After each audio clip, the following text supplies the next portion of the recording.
because I felt this weight of having to be everything to everyone. I felt this constant need to be perfect and constant need to make people think I have it all figured out and I can balance a career and I'm a good mom and a good wife and a great friend, and physically I can take care of myself and I've got to look perfect on TV. And I just was exhausted from trying to make it look like I knew what the heck I was doing.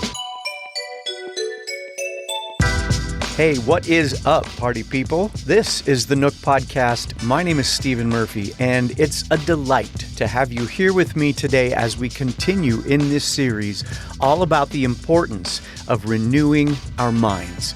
Romans 12:2 says, "Do not be conformed to this world, but be transformed by the renewal of your mind, that by testing you may discern what is the will of God, what is good and acceptable and perfect."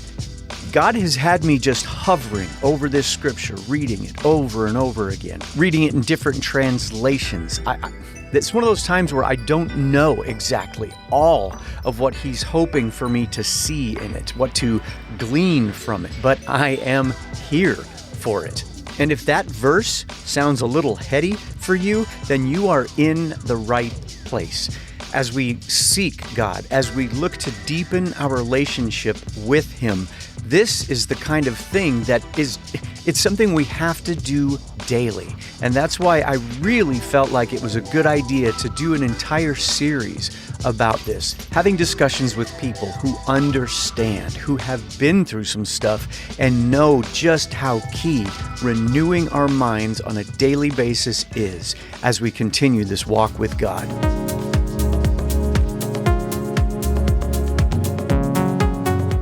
For this episode, I am really excited to get to reintroduce you to my friend Andrea Robinson. I had her on the show really early in the run, and I will confess that way back then, I was very green. I was a novice at this whole podcasting thing. And I was delighted that she would do my show. I had followed her on Instagram. I knew who she was because I lived in Phoenix for a long time. And she was the morning anchor woman on the Fox affiliate in Phoenix. And she's just got the greatest personality. You feel like you know her. So when I reached out to see if she would come on the show and she was so agreeable, I was stoked. So we had a great conversation, but I feel like the whole thing really centered on her time in television and her ultimate departure. And we really didn't get to dive much into her faith, which, what a dork am I? That's what this show is all about. So I was delighted once again when I reached out and she was so agreeable to come on the show and take a deeper dive into what Jesus means to her, and how she knows just how critical it is to renew our minds on a daily basis, on an hourly basis. So having said all that, please settle in for this new conversation with Andrea Robinson.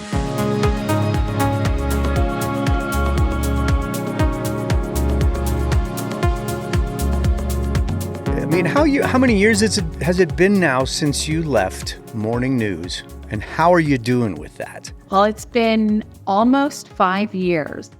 September 2018 was when I left. I know, it feels, oddly enough, like it was yesterday, but also a century ago. Do you get when something was such a big part of you and it took up so much of your life and it was so wonderful and I have such great memories. So I think that I can vividly recall those years like they were yesterday, but also because I'm growing so far removed from it, that it also feels like a century ago. So September 2018 was the end of that chapter, that long chapter. How long did it take for you to actually get into some kind of routine of not getting up in the middle of the night to go to work? Or has that changed? I like to say I think I was born an early bird. Okay. I was born at 2:45 in the morning, so it's funny that I then took on a career where I would wake up at 2:30 to 2:45 every single morning, 5 days a week for 15 years. I love the mornings. I think that is when I feel most kind of alive and most creative and most energy and all of that. So I don't wake up at 2:45 anymore. I don't even roll over any longer and look at the clock and be like, but probably for the first couple of years, I would just naturally wake up at that time, going back to bed, of course, not having to get up and start my day. Right. But even now, every day, it's like 5:00, my eyes open, and it's like, okay, we're starting the day.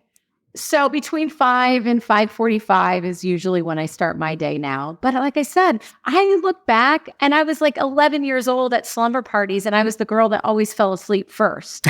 So it's just the way I'm wired. It's the way the Lord knit me together and the way I am. And I probably will never be your friend that will hang out with you and stay up till 2 a.m. But I will be your friend that will be up to make you breakfast and have coffee with you all day, every day. That's so awesome. One of the things that I feel like I was remiss about the first time that I had you on the show, and I think it was just that I was so geeked to talk about somebody who's done TV a long time, just like I have, is that I don't think we got a chance to talk enough about your faith and where that happened. At what point in your life did Jesus intersect and become such an important part of who you are?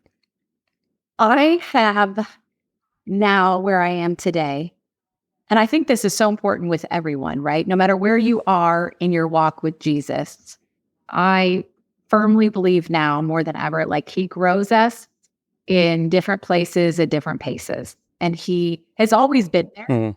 But for most of us, right, we just choose to lean into him, to listen to him, to stop what we're doing and really go his way.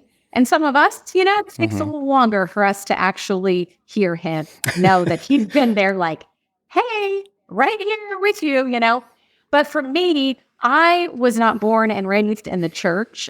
I would say I did not have a foundation. There was always a belief in God. We talked about God, but I didn't grow up going to church camps and Wednesday night youth group or Sunday service. Mm. We go intermittently here and there. My mother was actually raised Lutheran, and my grandmother raised her children within the Lutheran church. But we just never were led in that direction. We just never had that foundation really laid like deeply. And so for me, it was really, really about kind of finding Jesus on my own. And I look back now and I'm so thankful it happened the way it did. And not because I wouldn't be so grateful to have had that growing up, but I see a lot of people having to almost like they were raised with a foundation of that. And now as an adult, like, is their faith truly their own? Is it really their own relationship with Jesus? Do they really know him? And I see people, that's good. A lot of people with that, right? Like because I was raised to believe this, I just believe this. But like, do I really know why I believe this? Do I really, really say with my life, like, Jesus is my Lord and Savior, King of Kings. He is my everything in my life. I believe that with everything in me today. And I don't know. Maybe I would have had I been raised in a church. Maybe, I don't know. It wasn't, again, he grew me at a different pace, at a different place, and It all worked out. But I do remember the day now looking back. And again, I think that I know he was pursuing me all of my life, but I didn't know him. And I started to want to know him when my mom died. Back in 2007, she died at only 49 years of age. And I started to really kind of not question like, why would you take her at such a young age? I mean, of course, I was struggling with that. And I was not necessarily even angry. I was just so upset. I had so many emotions. And I was just sort of like, I really hope there's a heaven. Like, I really do. I hope there is an eternal place that we go. And this is not the end, because her earthly life was so short. But I knew she believed, because things that I saw at the end of her life were, I mean, that'd be a whole nother podcast we could talk about. The things that I saw and her side and the inner, just experiences that you just can't even explain until you see them. And you're like, that's nothing short of God, like 100%. Yeah. But that began a new walk for me. And it just began this level of curiosity. And so my husband and I started going to church. He was raised in the church, but we didn't really go to church together as a married couple often. I mean, it was like here and there, kind of intermittently, but never consistently. And then I would say I kind of began praying, and I just began sort of kind of toe in the water relationship with Jesus, but it wasn't a full commitment by any means.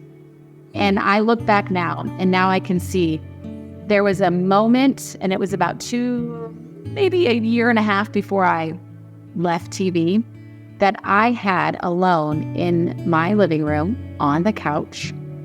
And it was a true moment of surrender. And I don't think you ever can walk fully with Jesus until you start surrendering some big, big stuff in your life.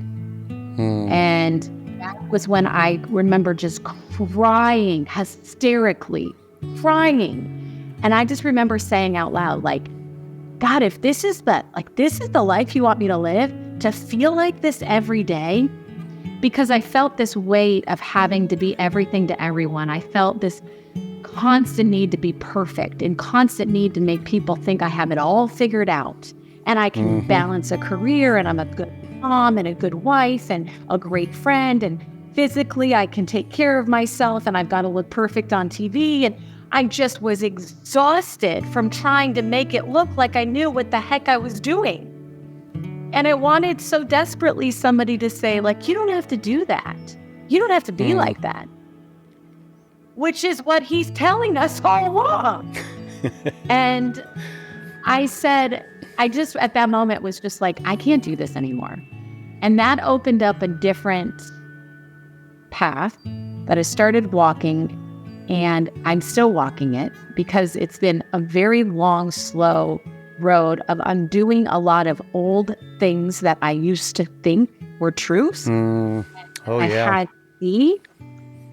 And man, undoing old wiring is really, really tedious. It's really hard, hurts. It's exhausting too sometimes, because I realize I see why people don't like to change, or people like to just stay caught up in their own way, because that's all, when it's comfortable, even though it's exhausting, right? It's not the best for us. Like, changing is really uncomfortable. Yep. Well, I would say that was like the day that I really was like, okay, fine. My way's not working. If you've got a better way, I'm in, but like, no promises here. And I literally have just taken every day, one day at a time with him since then. Right. Well, you said, I love what you said about him pursuing you. And I think that's something that I wish we all had a better handle on. When you can stop and take those kinds of inventory and say, whoa, wait a second, I can look back and I can see those moments along where, yeah, that now it makes sense why I went through that, why I talked to that person, and every, so many different things that can make all of that up. Within that pursuit of you, could you see back into your career where you were striving and when you were feeling so pulled on in so many different directions, where, wow, he was even reaching out to me back then when I was quite sure that I had it all together? Oh, yes. I think that's one of the greatest gifts he gives us is perspective. And no one wants to hear that when you're in something, right? Because when you're in it, you only see what's right there, right? You see circumstances. Perspective, we've already been pulled kind of out of that season or out of whatever that situation was. And we have clarity, and we have a wider view sort of the whole situation. Mm-hmm. And so I look back and I see and this is still something, and I'm just going to be real honest, like, his way is so starkly different than our culture, our worldly way, what a lot of us have been taught, especially when we are striving and we're working hard and we live in a hustle culture. We live in a work hard, keep going, do more, be the best you that you could be, right? Well, that's great. And I think that inherently it's not a terrible message, but I think that it's not truthful because we actually aren't that great on our own. And we actually can't do everything we can. Right? Like, I just want somebody to be like, I want you to have dreams and goals, but like, you can work really, really hard. And guess what? Sometimes those things you work hard for, like, it might not happen. Like, I can't just say today, like, I'm going to just think about it and manifest it and like that. Like, no, that doesn't work. I mean, yes, we are called to work hard. He's given us talents and gifts and the ability, and he's given us opportunity, but like, we're not that good on our own. Nope. And so for me, I always bought into more, be more, do more. And so what happens when you work really hard and it doesn't happen? What do you immediately feel? Feelings of defeat. I'm not good enough. I don't work hard enough. I'm not worthy. Or I didn't get that promotion. So I'm clearly not like, they're looking at me like, well, she's not a good fit. And now all of a sudden, for a girl like me, that becomes the lie I believe. And so then it's this constant it's up and down, up and down, up and down, because I'm relying on myself. And the longer I rely on myself, guess what? The more turmoil I create for myself. When I just have to it sounds so, on the surface sounds like just let it go. Like you're not like, but it's hard. It's hard when that's all we've been taught is to rely on yourself and that we can create anything we put our minds to. And so I look back and I was like, I love that when he pursues this, right? It's like, come as you are, yes, but I'm not going to keep you as you are.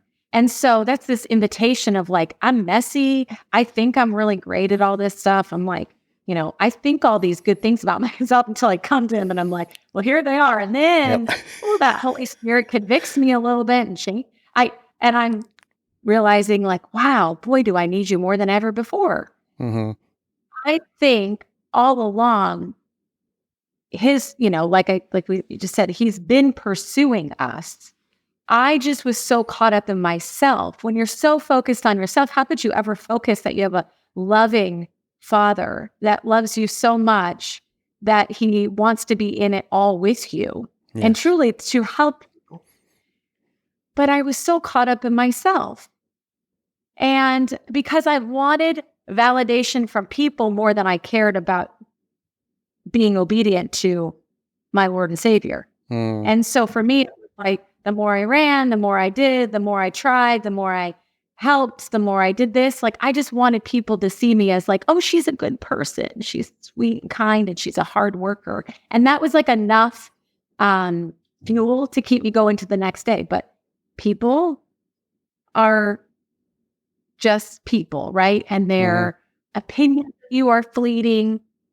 And when we're constantly relying on their validation for the source of what is going to keep us going, a girl like me, I was running after that like a drug. And so it was just constantly like letdowns and then ups and then letdowns and ups. And no wonder why I was exhausted. Sure.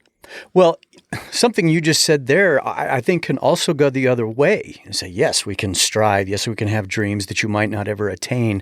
But I think with you started off at Fox 10, this fresh-faced girl just out of college. What an amazing opportunity that was, and opportunity after opportunity that kept presenting themselves during that time. 14 years, right? 14-ish? Yeah.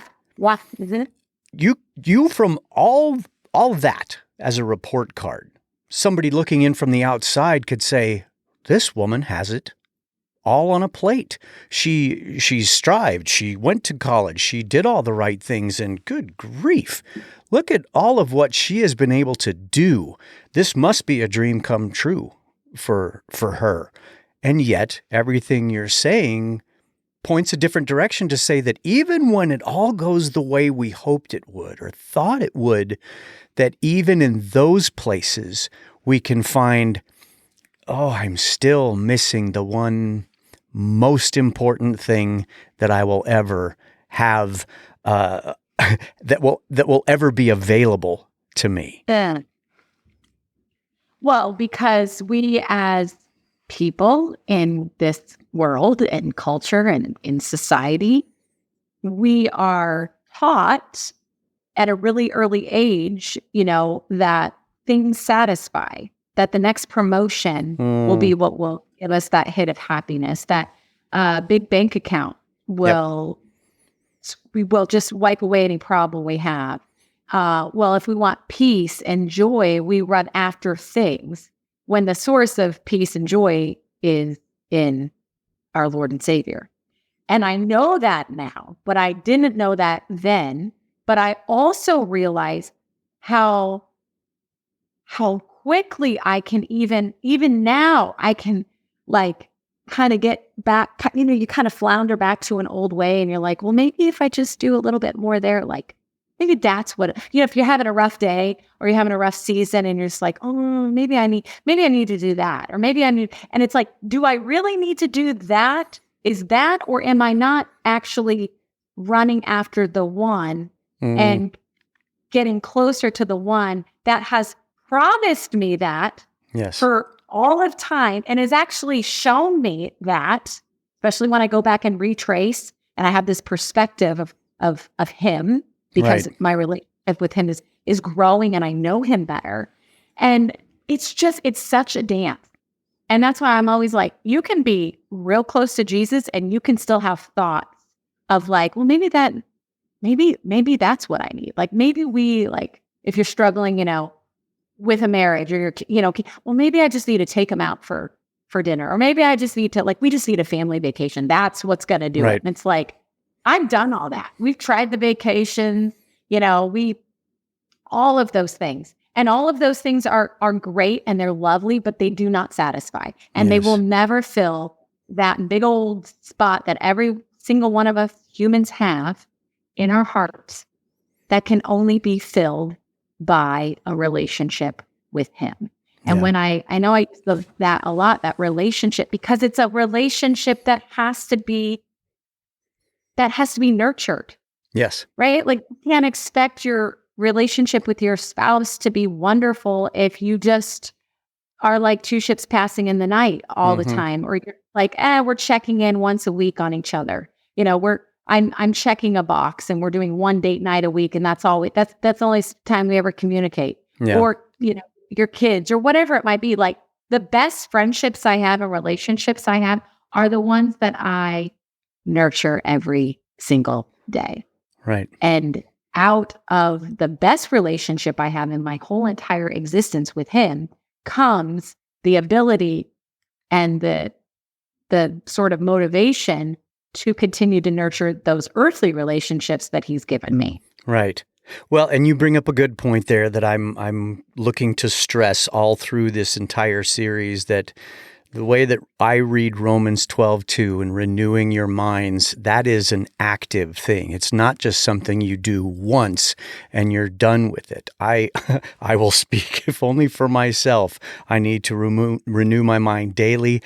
I need to renew my mind by the hour. I need to renew my mind when I'm angry in traffic, and on and on and on. And I think that's a perspective that it's hard to, because even something else that you were talking about, we can check boxes and we say, all right, I've done that. I'm good. I'm successful. But I think it's then easy to kind of go check, done, over. And we cannot approach God that way.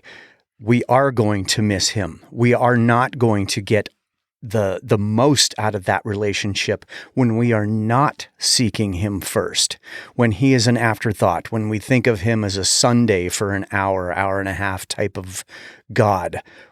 Good grief, how much are we missing when we lose that perspective, we lose that priority? And that is so many of us.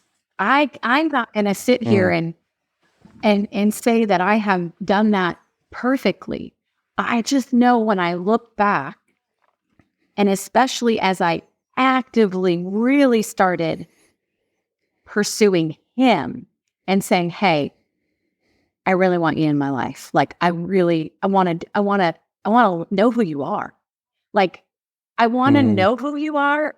And how I do that is obviously I open up his word and I get to know the heart of him and understand, like, from the beginning to now, like, what he's always wanted for all of us. Which, by the way, there ain't nothing new under the sun with him. Like, us people, humans, like, we're the same as they were back then. Like, we're all just struggling with our sin. We're struggling with relationships and people and how to parent right and how to all of it. Like, I'm just like, wow, we are really difficult people. But anyway, I'm digressing. But what I learn in that, and then I say this so often when I like just sit and spend time with them in the morning, is like, okay, like, I see who you are, like the heart of who you are. And I've seen it in my own life. Keep showing me, like, Lord, whoever you bring to my life today, like, show me how to love them. Show me what I'm supposed to, how to treat them. And sure enough, he definitely does. He brings me a real difficult relationship, or he brings me something real, and then I'm like, oh, wait. So when you said that that's how you want us to be, like, that means I have to be like that too. And oh my gosh, do I fight myself some days? But then I'm like, I always go back to, like, I am difficult. Like, and in my own mess, you said and looked at me just like you looked at every single human that you created and said, like, I love you this much. And you want to know how much? You go and look at what I did for you 2,000 plus years ago. And then I'm like, just like, I'll cry talking about that right now because it's so big and it's still so incomprehensible to me, to be honest. But that is how I have to keep going to that place when it's hard. But every day I realize, like, I wake up wanting to spend time with him. And again, it's not that I am not perfect. And that, I think, is like such a hard thing for a lot of people to get, like, because I get it. Sometimes people are around Christians and they put on this, oh, we're so perfect. And they kind of bleed self-righteousness on people. Like, just know, like, no one I don't care if they look perfect on the outside. No one has it figured out perfectly. They struggle. They've had hard things happen in their life. They have maybe a struggle within a relationship right now. In the eyes of somebody else, people don't like, somebody might not like them either. Like, we're all just real messy. We need him. And we need to be going to him, like you said, not just on a Sunday, but every day. And it doesn't have to look perfect. It doesn't have to be like with the sunrise and a cup of coffee. And trust me, I love that. The Instagram version. It doesn't. I mean, in your car, sitting in traffic, sitting on that, walking the soccer fields while you're with, your kids at practice. There is no perfect time to be with him. Every time is a perfect time to be with him. And the most imperfect times are actually the best times.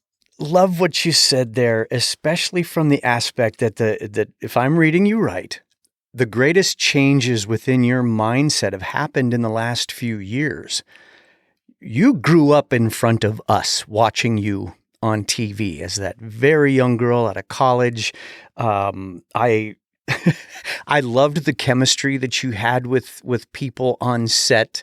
That, I don't know, I always viewed you as somebody that looked like they'd be so fun to work with because you don't take yourself too seriously, nor did anybody else on the morning show ever seem that way.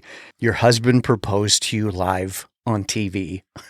You baby bumped twice right there on live TV. I guess I'd like to think that everybody in Phoenix would say that they think that they know you. Does that whole life seem like somebody else based on the way that you view things now? Or really is it something that you say, yes, that was a big, long season of who I am and has helped me to get to where I am today? That was 100% me. like, I will say, and I learned from some of the best people. One, I could never be anything but who I am as far as my personality. And sometimes I'm a little quirky, and sometimes I don't take myself too seriously. I've never, ever, I fell into TV in the most unassuming way. I didn't set out per se to work in a top market like that. I kind of just kept saying yes to each opportunity because I didn't want to look back with a regret of like, what would have happened if I took that job? And so I kind of just kept saying yes, which worked out for a long, long time. But I remember too, I grew up here in this state and the city, and my family, I mean, if I tried to be somebody I wasn't, I would get quickly like, they wouldn't put up with that at all. Right. And I remember Rick was such a mentor to me. Rick was, because he was the most, just who he was who he was. Like when you saw Rick on camera for 5.5 hours and you saw Rick off camera, like Rick was who he was. And I think that is actually something so wonderful. I don't think that's easy for a lot of people. I think a lot of people come into TV and they have this alter ego TV personality. Yes. Rick and I didn't. With them. And I learned. Right. Yeah, you worked with them. And it's quite frankly, like you can see the difference, especially if you know somebody in real life and then you know them and in TV life. And Rick just was always like, not like me. He was who he was. So he taught me that just by working with him. And he taught me to be able to just approach work as a regular job, like everybody else has a regular job. We just happen to be in front of a camera, but our job, I never treated our job as something higher than somebody. Like it was a job to me. It was a wonderful job, and I had beautiful opportunities, and I'm not downplaying that, but to think of it anything more like that would be a little, that's not who I am. Like, it's just not. Yeah. And I never wanted to, like, you leave the state of Arizona and, like no one's going to know who you are in another state. Right. Like, sometimes people don't even know who you are if you walk into, a grocery store. Of course, when you're in that job, people, you're more recognizable, but we're no different than anyone else. So I think, though, that was who I was. Like, I was that girl. I've obviously grown and matured, and I hope I've gained some wisdom since then. But I was a very insecure young woman there. I was a girl that sought validation. I was a girl that just wanted everybody to like her. And I was just so desperate for that. And so you put a girl on TV like that, so she'll just puff up when somebody says something good about her because it just is like, oh, good, I'm doing something right. They like me. They'll keep me. And then the minute you are criticized, it's like you crumble to ash. And that was me. And so when I say that I've had to undo some old wiring, I've had to undo who I thought I was and realize who I've always been based on what God says about me, right? And so that is still a work in progress. That's still a work in progress, because you don't just completely drop all your insecurity just because you're getting a closer relationship with Christ and you're walking with him and you're starting to know who you are, and who you are is found in him. And I'm starting to really understand that as that's the truth, right? But yes, it takes time. It does. And I want to say that it was John Maxwell who said, half of learning is unlearning. And that sounds exactly what you're talking about. And I know that's exactly what I've been through countless times. You were just talking about Rick D'Amico, and he is one of those, I mean, to me, that's just like Phoenix royalty in TV. And you worked with so many others there, with a Ron Hoon, a Corey McCloskey, just so many names that to me were kind of synonymous with local news there. Were good people like that were there and way ahead of you in their time in the business, did they help give you any kind of stability in those highs and lows that you were just talking about? Oh, yeah. I mean, the three that you mentioned, they were just those years that I was there, we had that group of people. There's nothing like that. I mean, the chemistry, the camaraderie, what you saw is what you got. And we truly were friends. We still are friends. And that's something that, what a blessing to be able to still have those relationships. Of course, we don't see each other all that often because life and, business and all of that. But they absolutely did. And obviously also some of the, women that I worked with during that time, Kristen and Alexis, both Alexises, and my dear friend Jennifer Dawn, who, was been a producer there forever and ever, and Mary, who is retired now. I mean, all of them. We had a group that was just so special. And I'm so grateful that I was there during that time. And yes, I do think that I confided and would share some of those intimate feelings I was having with a few of them. But even so, in that business, you really kind of taught early on, you don't really show how you're feeling, and you don't really let a lot of people in. And vulnerability, is really not looked upon as a good thing. You just go on.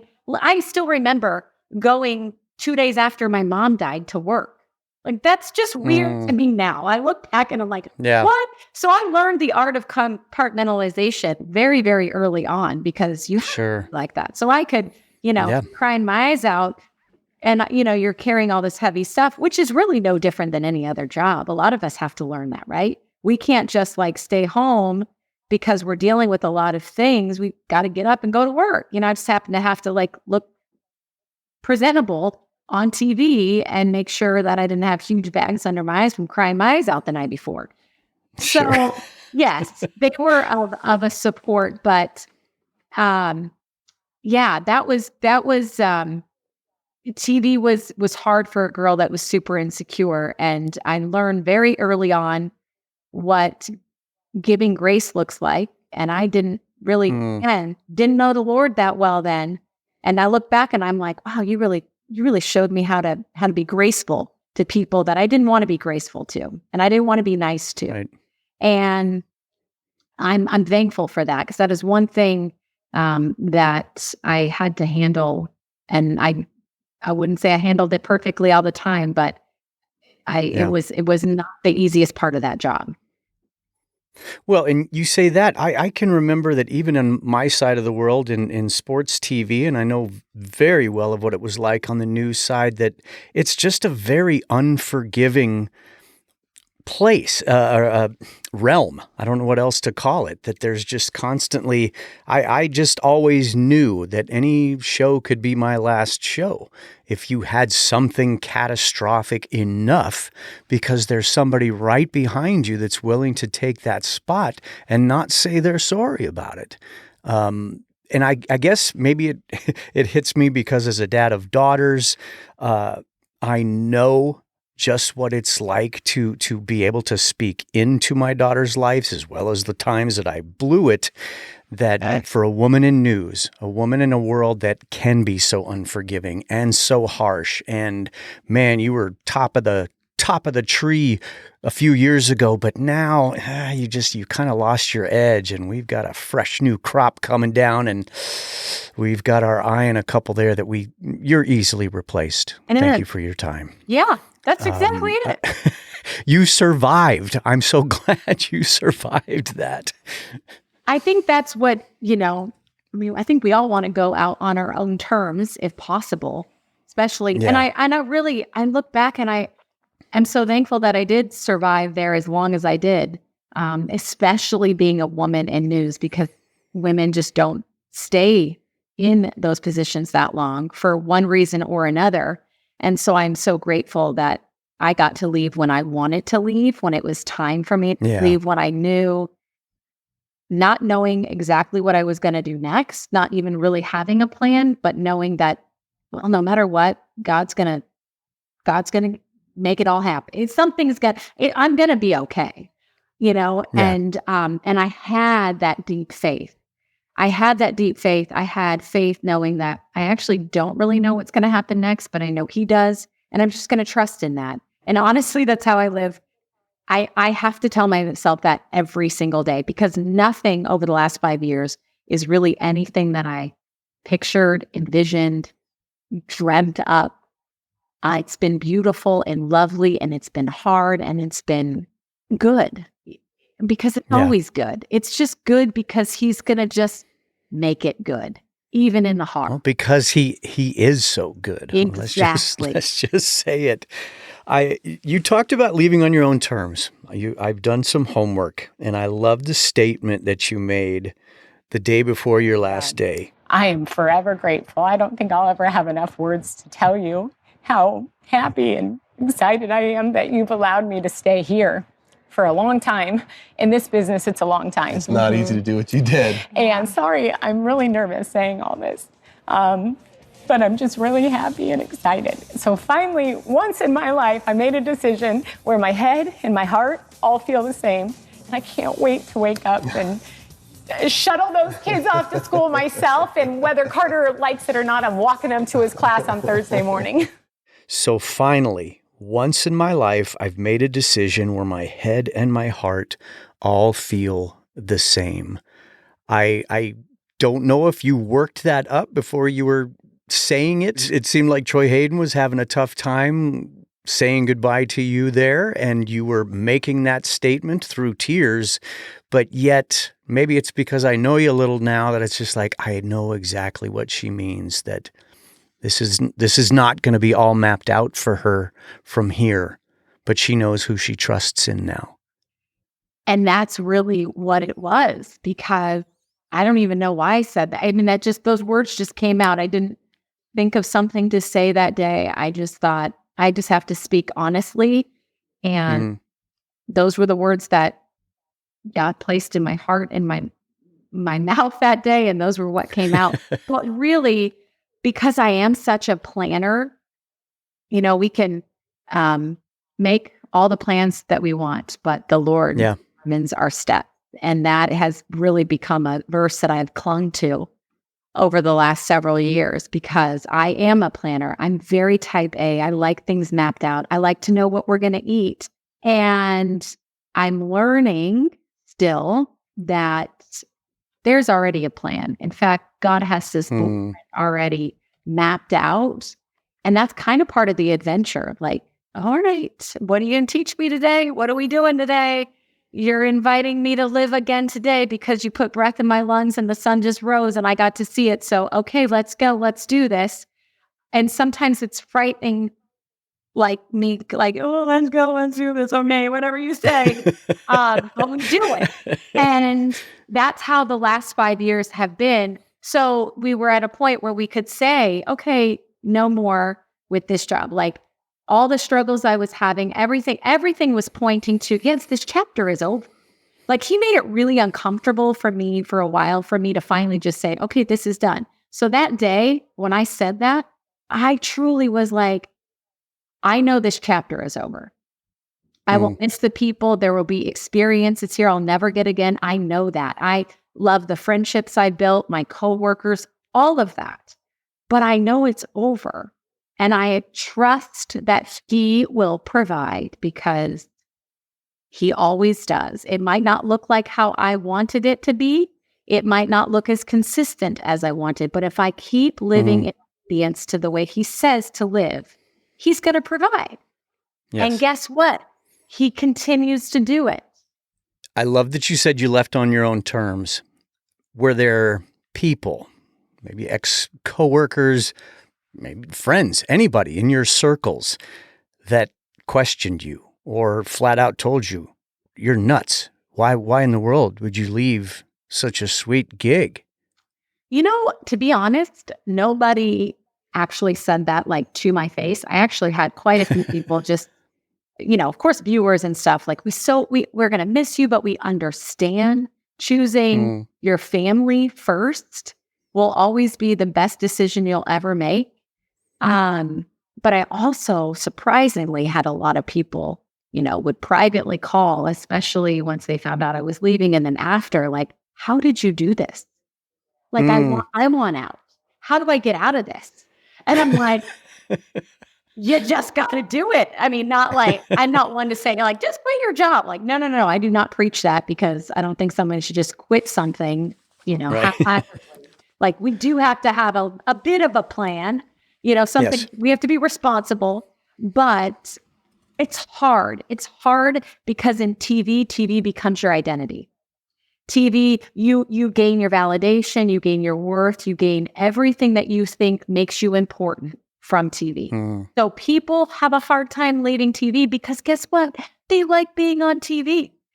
Yep. That is a big part of it. There, I said it. We like to tell stories. We like to meet people. Of course we like that. But you like being on TV. There. You like being kind of there. And I think that if you're not saying that, then you're not being honest. So it's hard. It's hard to do that. It's hard to leave a job like that. And again, when you just eventually know. And I was willing to leave that because at the end of the day, I know now more than ever, that was never my identity. I was trying to figure out my worth in a career. And I was trying to be likable. I was trying to earn love and appreciation and value from something that could never, ever give that to me, at least to the capacity that I truly needed. And it's still the struggle for me to realize that, like, I have a father that loves me.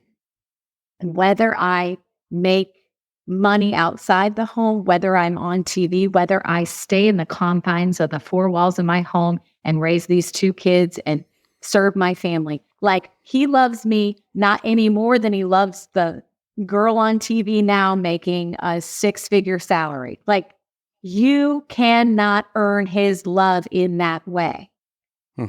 But if you have been living your life based on works-based, right? Like, I lived a workspace life, right? The harder I worked, the more I gained recognition at work, or maybe I'd get that promotion, or maybe I'd get a raise, or whatever it might be. And it's like, he's like, no. Like, that doesn't work like that with you and I. I'm not loving you because of that.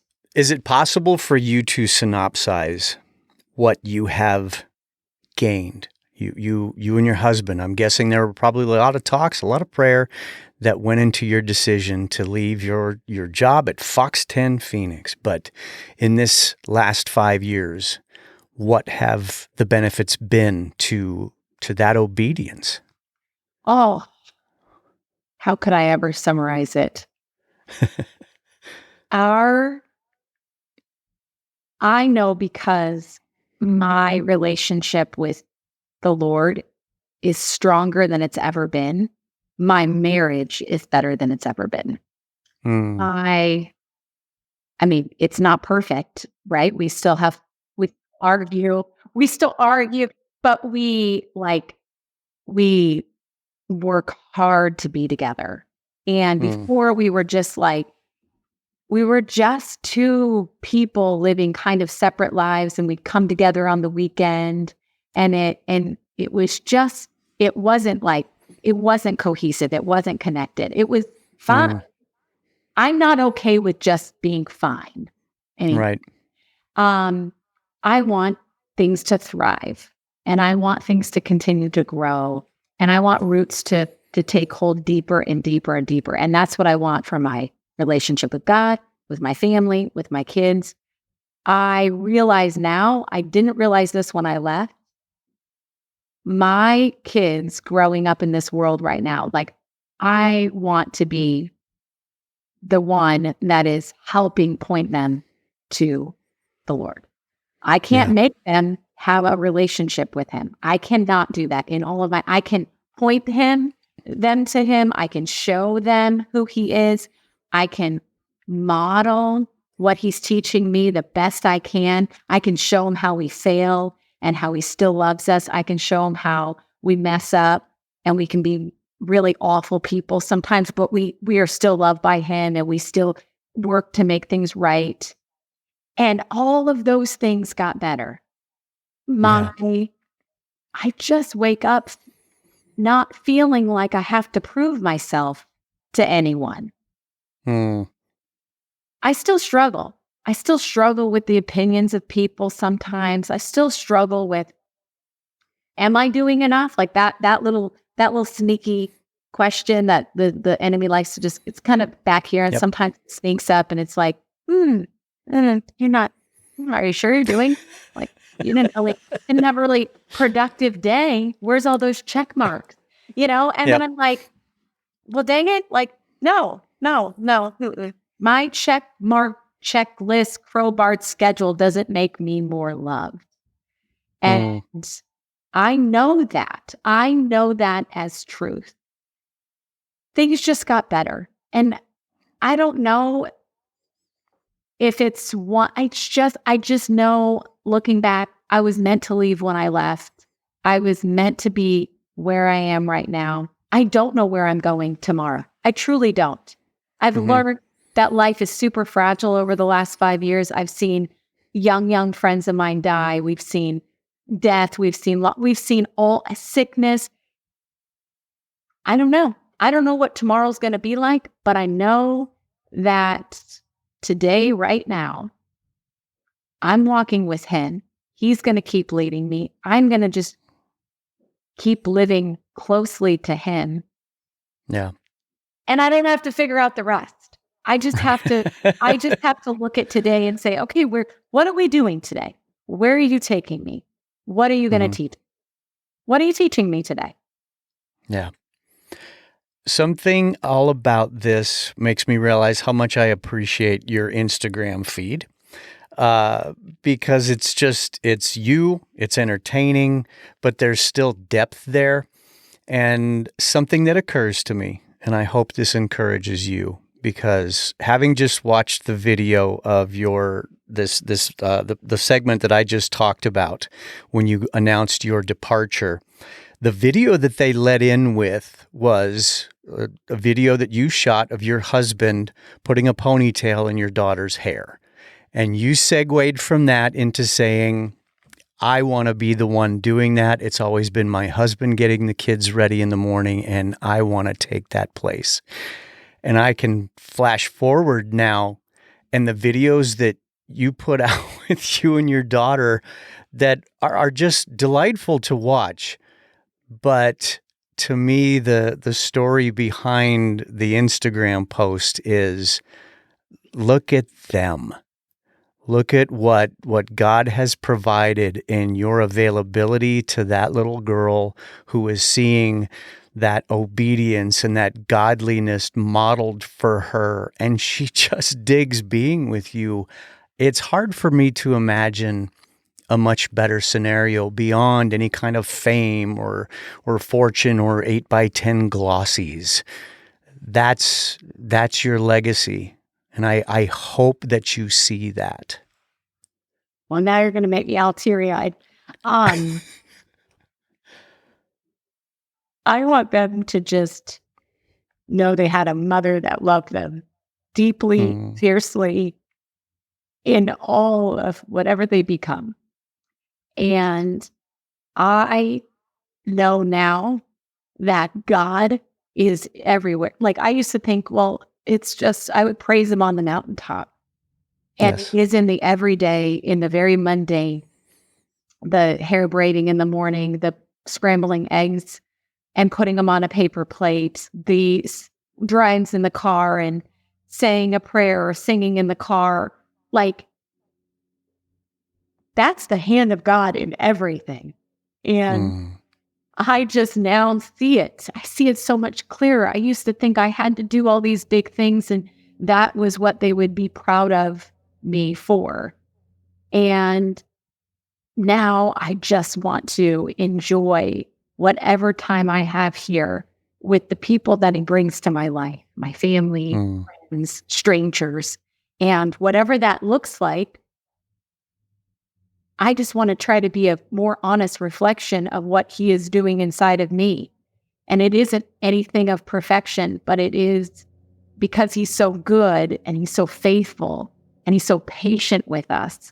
And, if he can get a girl who was so insecure and so desperate for love and validation, and if he can use me in a way to say, like, you don't have to be any of that. Like, you could just be, you could just be who I need you to be. And that's a really, really beautiful thing to leave one day. Yeah. If there's a way for you to sum up what you do on a daily basis, what you try to do on a daily basis to renew your mind, to get that alignment with you and Jesus, what is that? Spend time with him. But I'm telling you, you can't know who he is until you open that word. But you have, and I don't mean to ever sound preachy, but the way you will know your Father, you will see him in everything, but you will know him when you start reading about who he is and the things he's done through people, the most imperfect, some of it in our opinions would be some of the worst people in history that he has worked through and used and that he has loved and changed. And man, that just excites me and it helps me understand. And as I understand him and get to know him better, then I go out like into our world and I start to see who he is in everything. Right. And I'm telling you, every day, but it doesn't have to be perfect. Listen to it in the car. But renewing your mind starts with reading his word and understanding what truth is. Then we go out into the world and we actually start to say, change me, Lord. Help me become a better and more accurate reflection and representation of you. And help me see people. That's one of the prayers I say every day. Like, give me your eyes. Because I'm telling you, I look at people through my eyes and it is not nice. And it can be very opinionated. And I don't want to be like that. Because I know he's not doing that. And some people may never, ever know who he is. And maybe the only glimpse of him would be through us being gentle and kind and compassionate and merciful and forgiving. And all of those things are so dang hard for me some days with certain people. But I know that is how he continues to change us through experiences with people. But it starts with us getting to know him. And you get to know him by opening up his word that still stands the test of time. And it will change you. And it will help. And it will point you to the heart of who he is. And you will fall in love with him. Oh, dear child, come to me. I will never fail. Age may teach you that I stay. You are my love, my song. Even before time, I saw you. I waited patiently just for you to hold you in my arms.